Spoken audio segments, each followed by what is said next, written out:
Assalamualaikum student. Today I am going to explain about chapter number 4 that is periodicity of element.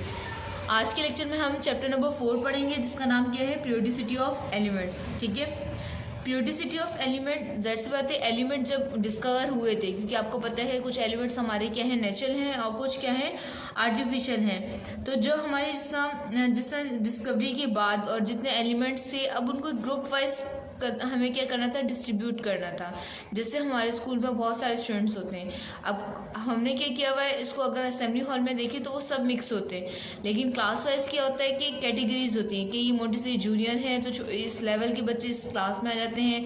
इसी तरह अगर 1 की level के बच्चे हैं तो 1 क्लास में चले जाते हैं, 5 के लेवल के बच्चे हैं 5 में, 9 के लेवल के बच्चे होते हैं 9 में चले जाते हैं. तो लेवल वाइज क्या करते हैं, मेंटेलिटी तौर पर हम क्या होती है डिस्ट्रीब्यूशन कर देते हैं क्लास वाइज. इसी तरह हम लोग क्या करते हैं, एलिमेंट्स की भी क्या होती है एक क्लासिफिकेशन होती है और इनको ग्रुप वाइज हम लोग क्या करते हैं, उसको एक ग्रुप वाइज बना दिया जाता है. मतलब इसकी भी डिस्ट्रीब्यूशन होती है. ठीक है, तो इसकी डिस्ट्रीब्यूशन के लिए बहुत सारे, अब ज़ाहिर से पता है स्टार्टिंग में इसकी डिस्ट्रीब्यूशन तो हुई नहीं थी.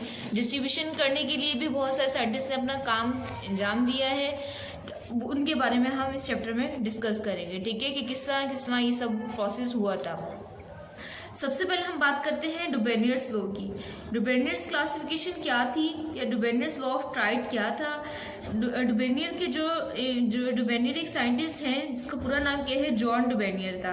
इसने 1829 में अपना एक लॉ पेश किया था जिसके अंदर क्या किया जाता है, एलिमेंट्स की मतलब कि एक डिस्ट्रीब्यूशन इसने एक बताई थी कि इस तरह एलिमेंट को हम ग्रुप वाइज बना लेते हैं. ठीक है, तो इसकी लॉ को हम लॉ ऑफ ट्राइड के नाम से भी जानते हैं. इसकी लॉ को लॉ ऑफ ट्राइड के नाम से हो या डुबेनियर लॉ हो, बात एक ही है. ठीक है, इसकी स्टेटमेंट क्या है, central atom of each set of a triad had an atomic mass almost equal to the arithmetic mean of the atomic masses of the other 2 element. इसने क्या कहा है कि अगर हम 2 का क्या करें, एवरेज निकालें, 2 का अगर हम मीन निकालें, 3 एलिमेंट्स लें, ट्राइड का मतलब होता है 3 एलिमेंट्स के बिहाफ पे इसने काम किया था. 3 एलिमेंट्स को लिया, लिथियम सोडियम पोटेशियम 3 एलिमेंट्स लिए हैं और इनके एटॉमिक मासेस हमने सामने लिख दिए कि लिथियम का एटॉमिक मास 7 होता है, सोडियम का 23 होता है, जबकि पोटेशियम का 39 होता है.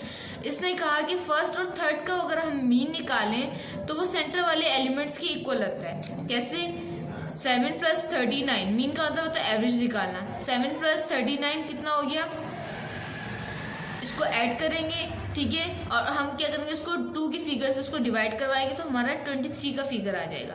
तो ये हमने क्या किया हुआ है, यहाँ मीन निकाला. समझ आ रही है बात. तो 39 + 7 हमारा कितना हो गया है, 46 हो गया है. 46 / 2 23 हो जाता है. ठीक है, तो अगर हम फर्स्ट एलिमेंट और थर्ड एलिमेंट का मीन निकाला तो सेंटर वाले के इक्वल होता है. तो देखो 23 आगे सेंटर वाले एलिमेंट के इक्वल. इसी तरह एक और 3 एलिमेंट्स लिए, क्लोरीन ब्रोमीन आयोडीन.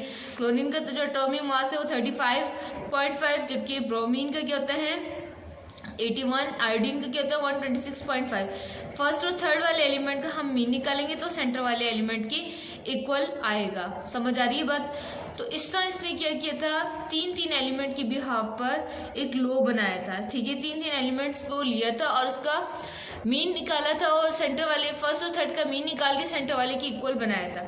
तो ये इसकी स्टेटमेंट में भी यही बात की जा रही है कि the central atom of each set of a tried, central atom क्या होगा, 3 का जो सेंट्रल एलिमेंट होगा वो क्या होगा, mass almost equal to the arithmetic mean of the atomic mass of other 2 element. कि दोनों का अगर हम अरिथमेटिक मीन निकालें तो वो सेंटर वाले के इक्वल होगा. ये इसने अपनी स्टेटमेंट में बताया था.